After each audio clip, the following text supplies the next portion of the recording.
It's your daily dose of Donna. Welcome to the show. Today is Tuesday, August 6th. I hope you are all having a lovely day so far, thus far on this beautiful Tuesday. Again, a very hot day here in Los Angeles. We've got like a heat wave going on. We're in the 90s, hot, stinking hot. And kind of one of those days where I couldn't even walk my dogs until like the sun almost went down last night, which makes me nervous because I live in coyote land. I don't know if you've been following my Instagram, but like the coyotes are coyoting. And there's so many of them here in Los Angeles. I grew up here. Never before had I seen anything like it. Hello to everyone in the comments. So many of you guys are here, ready to go, ready to chat, ready to gossip. This is the kind of energy I need on a day like today, dealing with some sort of uh tough things personally. I talked about it a little bit on my Instagram stories. I'll get into it more when I know more. I have one more day of child-free land. My kids come back from 3 weeks of sleepaway camp tomorrow. I'm prepping, like I'm a prepper, not in terms of like in case of emergency prepper. I'm a prepper in terms of like getting the house ready, right? Like stocking the fridge, making sure laundry is fully done so that like when they come home, I don't know about you guys, but whenever we go on a vacation, especially like a place that would be maybe extra sandy or dirty or for them camp, I'll bring the clothes straight around the house to the back right to the laundry room. Like it does the stuff doesn't even go through the home. I have like a weird I have a strange thing about that. I guess I have a little bit of a germophobic situation. Wow, a lot of you guys are saying that you are scared of coyotes. I have to show you. I'll kind of just pull it up and show you through my phone. This was a video that Lance took yesterday morning from our front window. Oh, hold on. Let me make it quiet. This is our front lawn. This is from inside of our house. This coyote was just chilling on our front lawn for a bit. What? What? That coyote is like should we name him? Should he be our buddy? Like what should I call him? Wiley? I mean, he's just hanging out. Just hanging out in front of our house. That's just a normal thing, right? In Los Angeles, like off of Ventura Boulevard. What? Never happened before in my life like this. It's crazy. And that's a daily activity. Morning, noon, night. In fact, I had a moment. So I have two dogs. One that's like, I'm not really scared of if we see a coyote because he's a barker and he's like, "Rah, rah, rah, rah," like he'll scare the coyote away. The other dog is our little Murph. You guys have met Murphy on the show before. Murphy's like a little half Chihuahua, half Papillon, 14-year-old, like slow moving love bug, right? Small little baby, 10 pounds, under 10 pounds. And so I was walking Frankie over the weekend, it was when I was listening to the Jeff Lewis Beverly D'Angelo episode. So I'm listening, I'm laughing, whatever.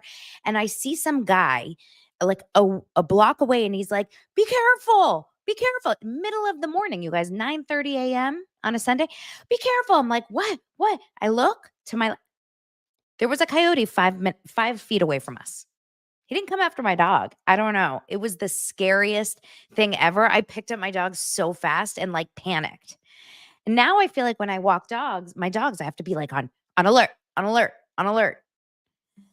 Oh my gosh, it's all over LA. You guys are saying Heather McDonald said the same thing on her show. It's everywhere. And she doesn't live by me. I mean, I know she lives in the valley, but she lives more like west. It's bad. It's bad out here. Okay, so back to the show. I don't know did you guys know this was also an Animal Planet show? We have so much to talk about because we have a lot of animals to talk about. Luis Ruelas is one of them. We have so many random little stories. And I just finished listening to a really good podcast episode with Andy Cohen as a guest. I'll talk to you guys all about it. We're going to get into all of that and more on today's Daily Dose of Donna.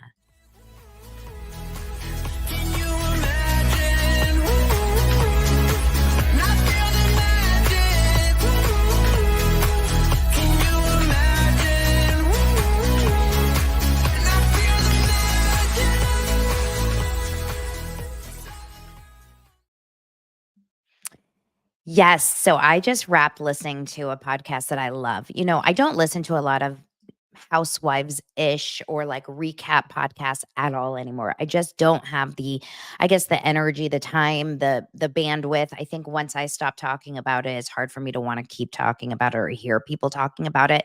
Like I'd rather listen to like true crime or This American Life or a book or something like that.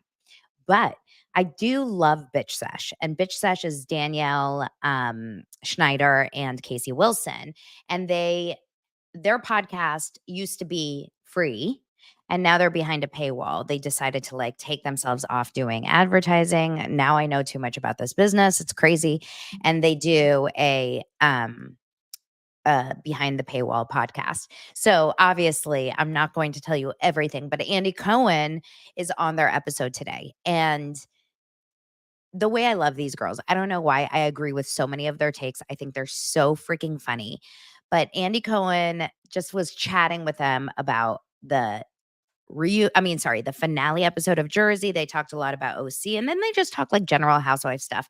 Some of the things that I thought were really interesting was Andy, the way he was talking about Jersey. He was like, "What did you think about when Jackie was walking backwards?" And like it looked like she actually literally was wearing a diaper. Could you believe that? Like he was watching it like a fan. Casey was saying how she was so anxious and nervous about Louis. She's like, Louis terrifies me in the craziest way possible.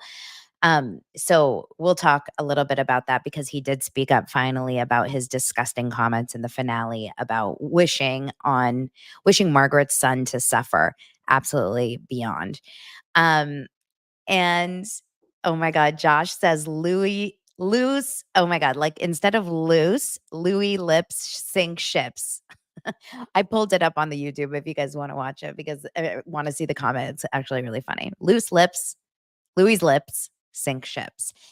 Legit, legit sunk Real Housewives of New Jersey.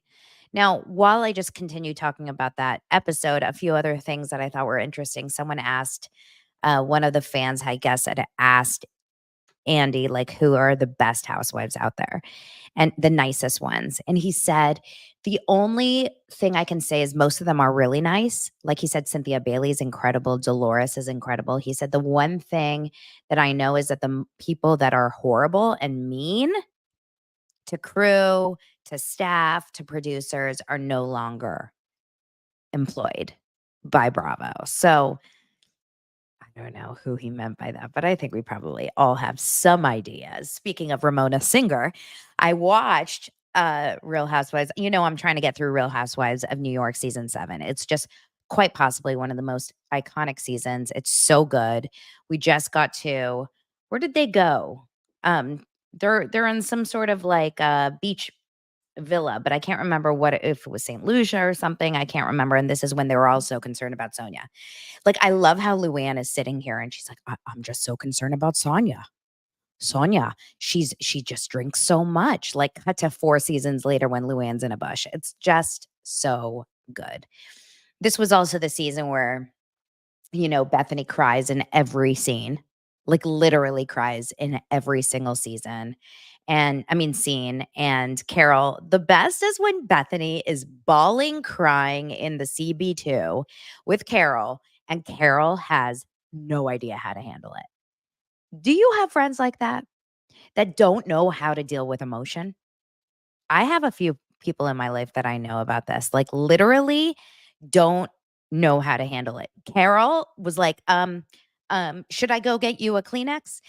Carol's not a mom, I think by choice, like she never was. I think she admits it. She's like, I never know how to be. I'm just not comfortable with emotion. She goes and gets like a napkin from CB2, like that they had to purchase to wipe her tears. It's an epic season. Yes, it's one of the best. Back to Andy Cohen, another thing that he said. He asked the women, he asked Casey and Danielle, he goes, if I'm going to reboot New Jersey, which obviously I need to do, who would you suggest that I keep? And, they both said like that they really like Danielle, that they like Dolores, that they like Fessler, and there was like a Marge, whatever. But the ones, no, I don't know if they said Marge. I don't want to say that out of turn. I know they said Danielle, Fessler, Dolores.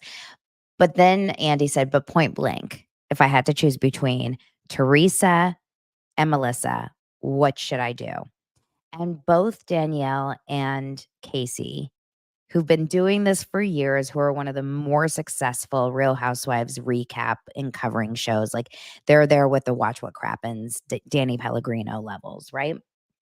And they said, we think you need to bring back Teresa, which I know will scare the living crap out of the fan base because the fan base is done with Teresa, like done, done, done. But at the same time, they said, like, Melissa has shown her story already. We've seen the Melissa story. What else can she bring? Her kids, like, how many more Envy fashion shows can we see? You know, it's like enough. At least with Teresa, like there's so much to explore at all times. But you can't bring Teresa back with Melissa. If you bring Teresa back, you'd have to bring her back with like more of, you know, more fun people. And she has to be open to being fun with other people. But you can't bring back Jen Aiden with Teresa is what they said. Ray saying, who's podcasting, in case you guys just jumped in, I'm talking about Bitch Sesh of this week with Andy Cohen as a guest. They also talked a lot about Summer House, which I thought was so interesting. Andy was saying how it's like one of his favorite shows. He's not responsible for it. He doesn't produce it. He has nothing to do with it other than, you know, the fact that he does the reunions and he's used to work for Bravo. But he's like, I love that show so much. He said, Lindsay is top tier reality star. They said Lindsay, this is what Andy Cohen said. He said, Lindsay Hubbard is like the best you can get on a reality show. And Danielle said something really interesting. And I'm so curious what you guys think about this.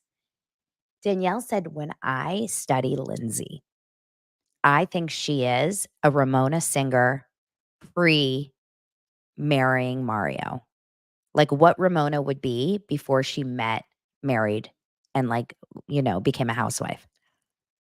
I was like, that is genius. Think about it. It's like it actually really like aligns. They also talked about, what did they talk about? Oh, they talked about Southern Charm, and they said, how the hell is Austin pulling all these girls? Like how? And Andy said, I really think it's his height. Which made me laugh that Austin has like nothing else but his height. And then Andy said that Austin and he got into a really big conversation about Sex and the City, the series. And he just thought Austin's takes on Sex and the City were great. How funny. Ray says Ramona, the prequel. I mean, like, do you remember how in Sex and the City they did a prequel season? Like on the CW, they did a couple seasons of this. I forget who played her, Brittany something. Brittany Robertson, I think, was the actress, and it was a Darren Star produced, like before Carrie Bradshaw was an adult. This is before Ramona Singer is an adult. Like I just see Lindsay turtle timing. Like we need to find the origin story of turtle time, right? Um, yeah, it was a really great episode. Really, really great episode. So I would suggest if you want to, you know, subscribe to them, but I don't get anything out of it. I kind of told you a lot of things. Okay, so let's keep it moving. Let's go on to our next story. Before I want to go into talking about Jax Taylor, of course, this episode is sponsored by BetterHelp, and we need to talk about self-care non-negotiable. See, with our self-care, as you guys know, I'm a big fan of taking care of ourselves. If we can't fill our own cup, how the hell are we going to fill up the cups around us? And right now, and especially, no offense, men, but as Brittany Snow, no, sorry. To not look at the comments for 1 second. No offense, men, but if you're a mother specifically, you have a lot of other people that you have to take care of at all cases. And that's what I feel like I'm going through right now. Like making sure Lance is okay dealing with what he has to deal with, making sure our kids are going to be fine when they come back tomorrow, getting them ready for school. Of course, making sure that I stay okay, healthy. My podcast is good. Like there's so many different things. So what are your self-care non-negotiables? One thing that you should never, ever push to the wayside is therapy. It's the most important thing you could do for yourself to kind of just process through all the things that are going on. The world is like feels like it's on fire. Everyone is fighting. People are yelling at each other. There's like drama online and everywhere you turn. Louis Ruelas is wishing suffering on someone's son. Like life is scary and hard. So make sure to make time for therapy. If you're thinking of starting therapy, you should give BetterHelp a try. Never skip therapy day with BetterHelp. Visit betterhelp.com/Donna, DANA today to get 10% off your first month. That's BetterHelp, HELP.com/Donna. Okay, Jax Taylor. This is, I told you guys yesterday about my experience at Jax's, and I'm not one to take someone when they're already down and push them down, but I'm also not going to lie to my audience and tell you guys that Jax's was like a ball of fun. It wasn't. It sucked.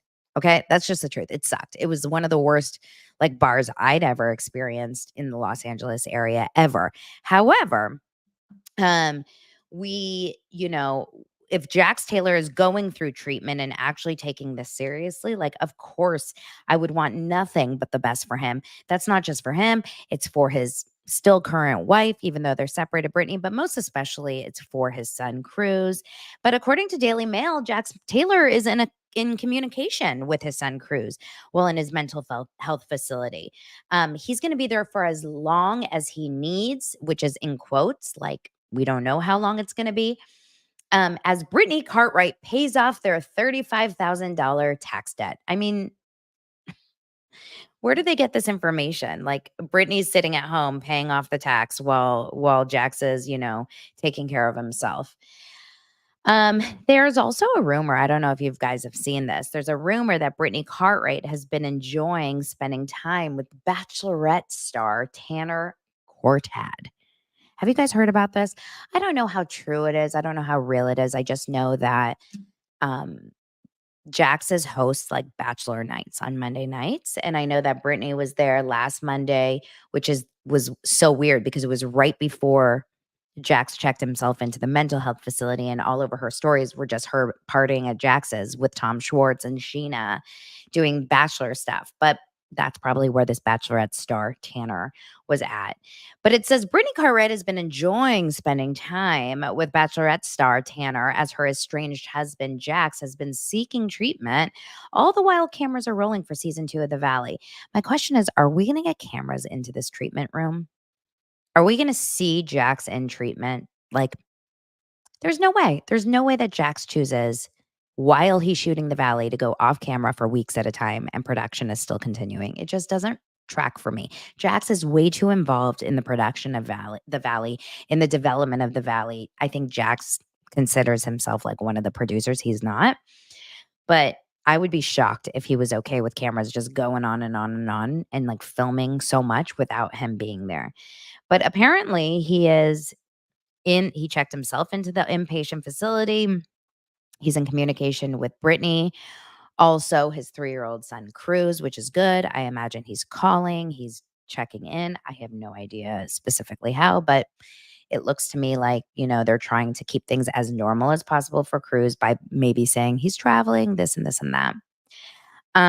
They're saying they don't know how long he's going to be in treatment. He's unsure how long he's going to stay. And Brittany's priority is taking care of Cruz, as it should be, as any parent would want, while Jax is away, making sure Cruz still speaks to his father.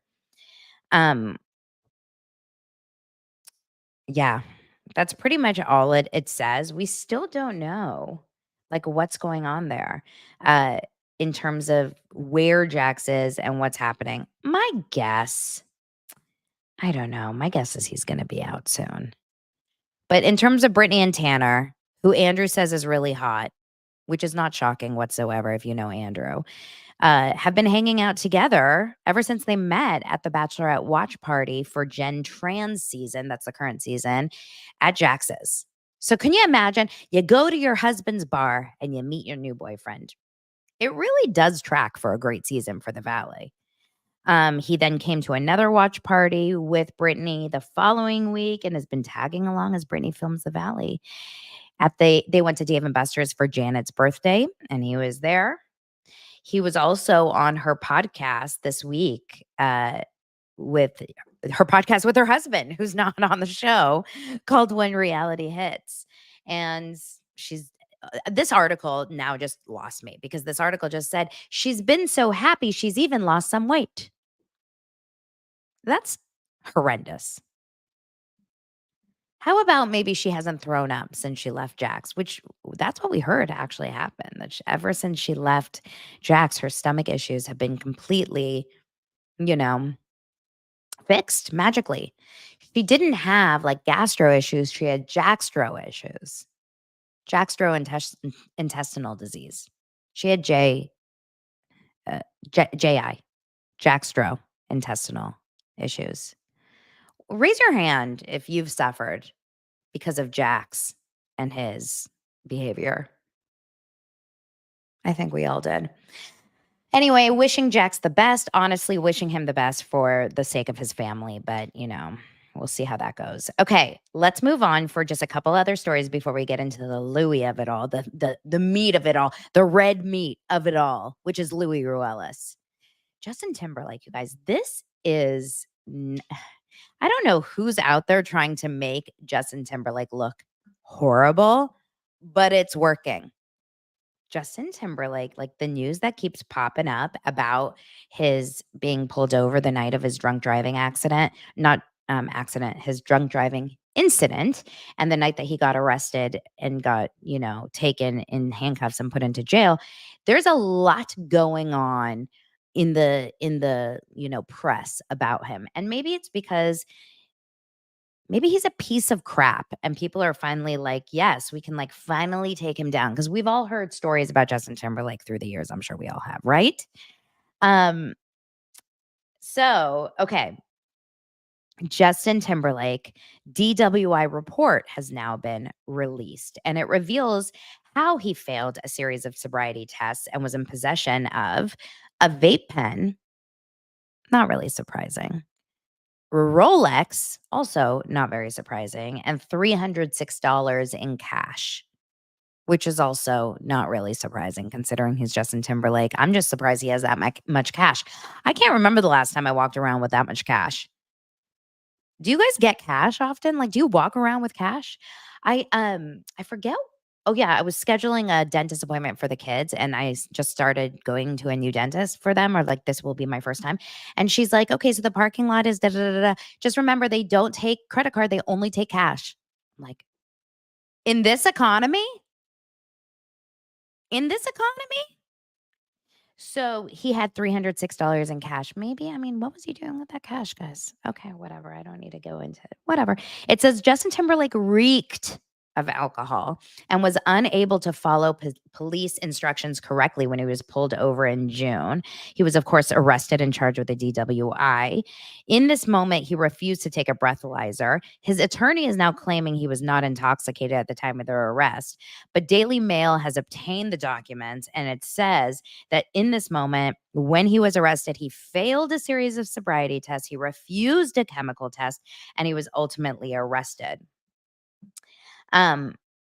He verbally refused a test 3 times and even refused to initial the document confirming that decision. I think if you're sober, you don't refuse a breathalyzer. Am I wrong? Like, I don't know what the right thing to do is if you've had just like one drink. What is the right thing to do if you're like in the legal limit and you've had just one drink? Should you take a breathalyzer if you are pulled over? I would imagine yes, because there's no way your numbers can be higher than what they actually really are. The only reason you refuse a breathalyzer, I would imagine, is because you don't want the truth to come out, right? Another thing that they said about this, that he was displaying numerous signs of intoxication, such as swaying on his feet, turning the wrong way. Okay, that's bad. Turn left and he turns right, and being unable to keep his balance. The report, what if, okay, I don't want to joke about this really, but the funny thing is, like, can you imagine the police officer is like, Justin, I need you to walk in a straight line. And he starts doing like, bye, bye, bye.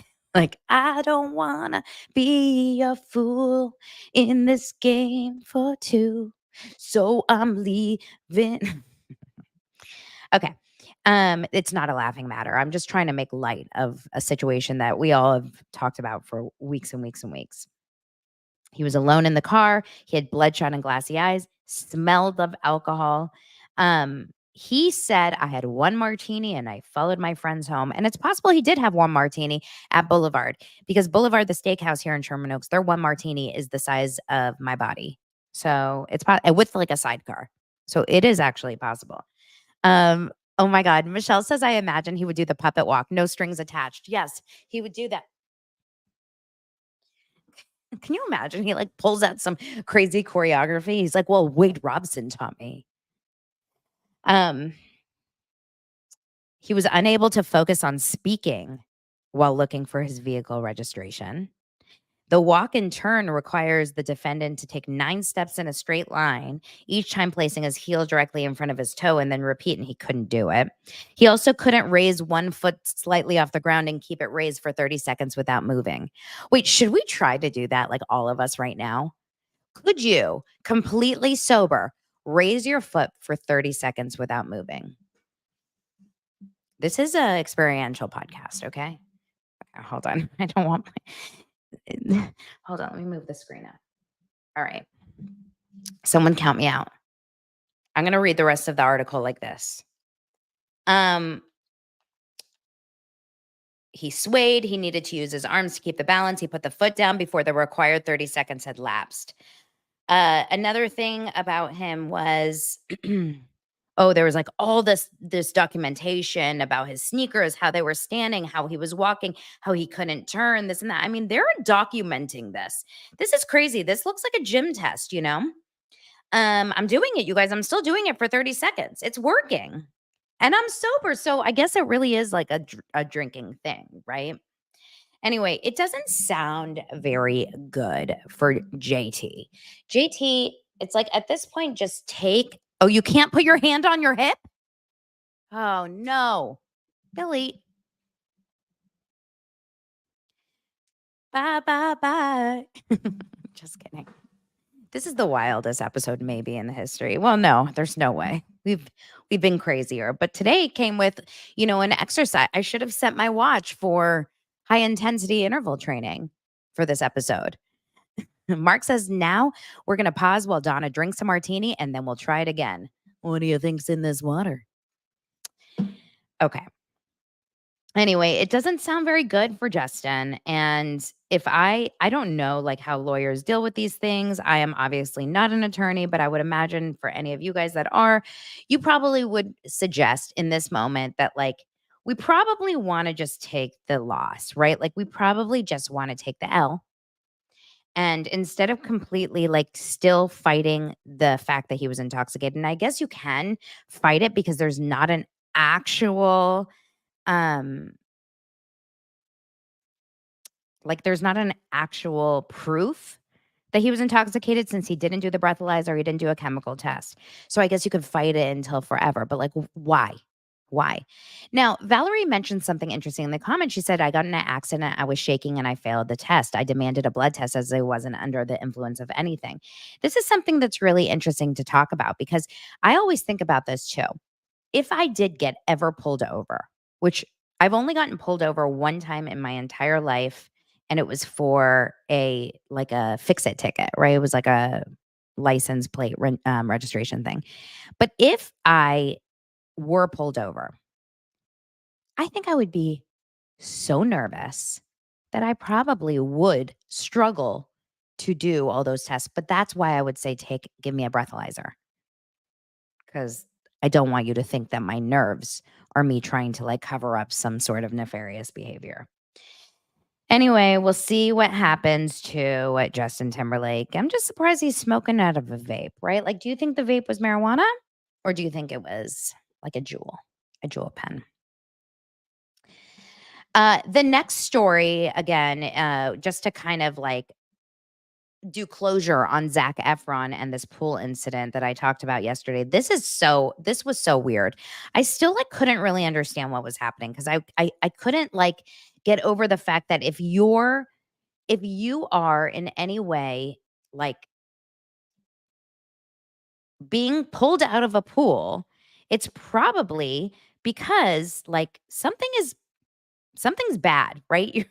There's a reason that you're getting pulled out of a pool. Something bad is going to happen to your body if you don't get pulled out.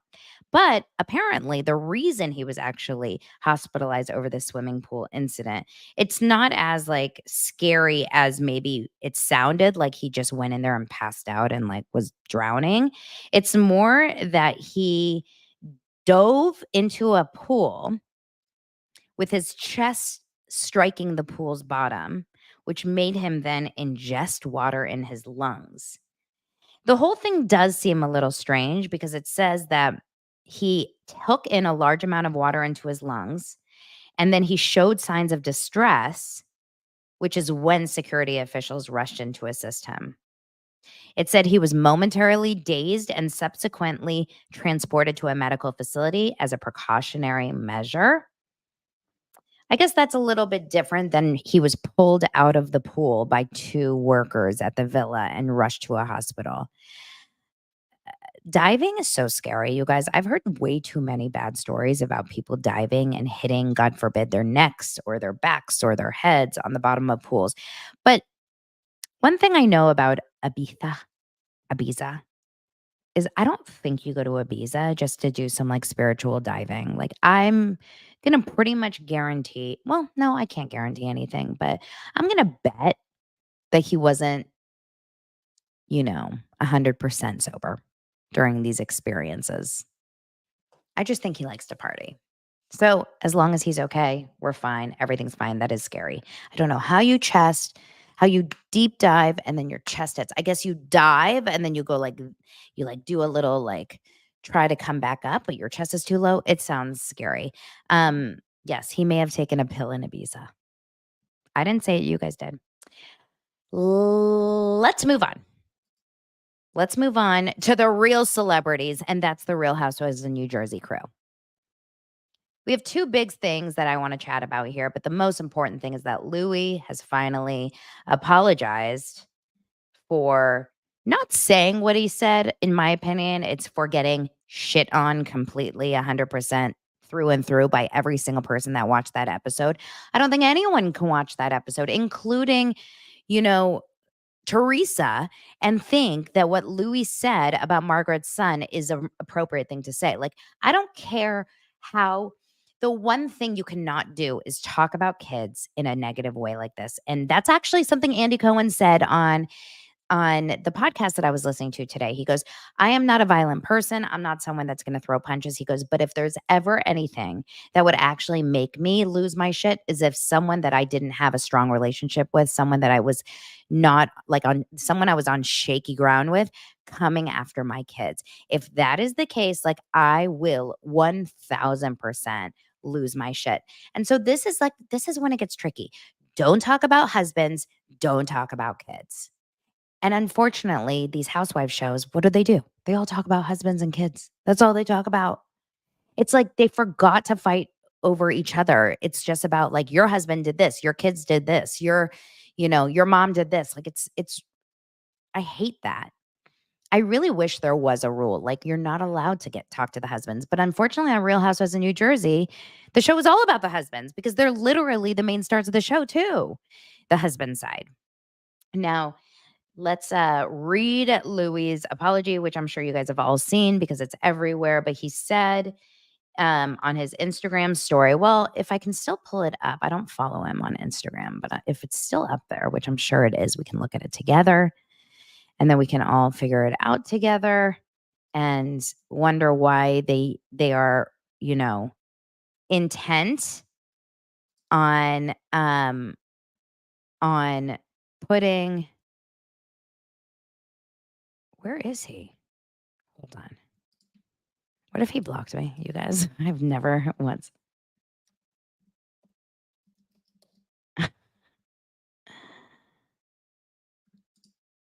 Wait, you guys, for real? Where is he? What's his Instagram account? Someone find it for me. I'm not joking. I can't find it.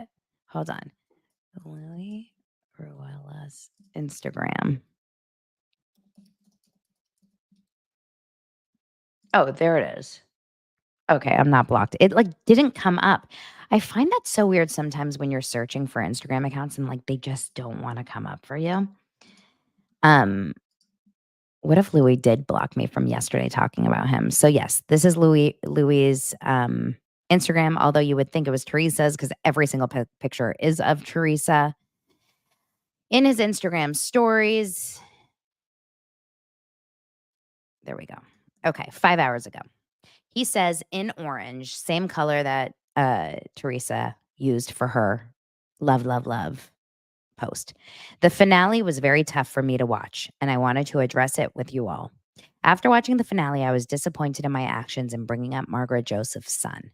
The reason he even was brought up is because I have been dealing with being falsely accused of calling Margaret's son at his work, which is simply not true.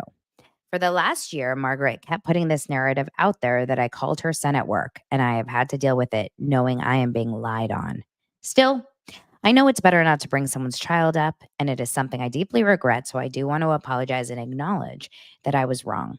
There's been a lot of toxicity on the show that has affected everyone on the show. We have been dealing with a lot of frustrating things behind the scenes, and it has been very hard for our entire family and my children who have been really impacted by all that's happened at the hands of certain people. Two wrongs don't make a right, and I deeply regret saying what I said.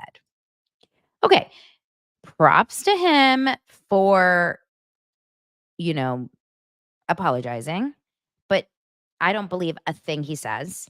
I think the fact that he's still trying to say that he did not call Margaret Joseph's son at work. Let me ask you guys a question. Please tell me in the comments. You guys are always really good at this. Do you believe that he called Margaret's son at work? Let's hear it. I'm going to give you guys a second because there's a little bit of a delay. Do you believe that that is an actual true thing that Luis Ruelas called Margaret's son at work and like, went after him? Ooh, the first thing I saw was no. Yes, yes, yes, yes. But I see a no, and that's interesting. Why do you believe, if you don't believe that, why do you believe that Margaret would make that up? I believe this is true. I think certain people will lie about certain things. I don't see why Margaret would lie and create this story over a lie. Okay, most of you guys are saying yes, yes, yes, yes, yes, yes, yes. Why do you think that Louis was so affected by that lie? There's so many things out there about Louis. There's so many negative connotations about who he is as a person. There's so many negative articles. There's so many bad statements. There's so many, like the Boditos and this and this. There's so many bad things. Why the hell would he care so much if he didn't call the son? He'd be like, what the fuck? This is so stupid. Bye. He wouldn't care. Just like he says he doesn't care about a lot of things that other people are saying. So the only reason that you're so bent out of shape over this is because you got caught, in my opinion. And for him to say, I hope her son suffers is exactly proof, in my opinion, that it actually was the case. What does he have against her son? Like, why? Why did he do that? So I think he's grasping right now. I think he and Teresa are sitting with the PR teams, all the Bravo, like not the Bravo people, but like their team of people trying to rewrite the narrative, probably with the All About TRH, like podcast girls. They're all trying to rewrite the narrative. How do we make sure that we maintain a shred of likability here so that we can come back next season? Because they're hoping, praying, begging, and screaming, crying, and throwing up that they get brought back. And they know that unless they like show some likability, they're not going to come back. And I think Louis dug his own grave in that finale. And the fact that Bravo kept that scene in and kept, like, Louis has not said a lot this season. In fact, he's been somewhat quiet. Remember in the Fuda scene, like he didn't say anything. And when he's at the house, it's all about like, hi, honey, I love you. Like, here you go. Enjoy your time. Have a great time. Love you. Bye. He's not really around. And so for Bravo to keep that one scene where he's like, what are you going to say when you go to Rails? What are you going to say for this? She's like, I don't have strategy. I don't have the strategy. And he's like, I know, honey. You're going to say Margaret Joseph is vile. It's like, it's just too obvious to me. He's the root of all the problems. And I don't think that everyone is totally completely fine, but if not for Louis, why Jackie wouldn't have the ex to meet with. The stories wouldn't be leaked. The John Fuda stories wouldn't have been leaked about the ex from John Fuda's life, because then Teresa wouldn't have that to go after. It all comes back to Louis. It really does. I just don't think Teresa's able to do this on her own. No question, in my opinion. Um,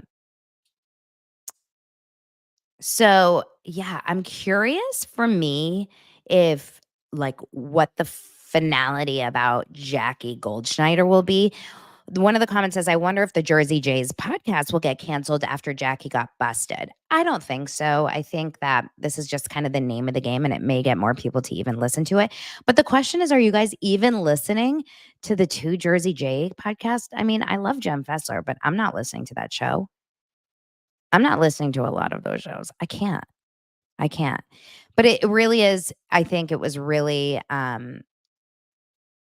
telling that we saw that little part of Louis. We didn't see a lot of Louis this season. We tried to get the devotionals, Jenny, I love you, Jenny, but we did get this moment and that was like enough. Now, meanwhile, while Louis is red facing and orange, apologizing across the world with Teresa, Danielle is like killing the game on social right now. And I don't know about you guys. I don't love the fact that Danielle's a stage mom. It does kind of bug me just because like I'm not into that vibe anymore. And I have like some feelings about that, why she's dying to get her kid on camera and why she's dying to be a celebrity, like ever since she was younger. That's a little bit off-putting to me.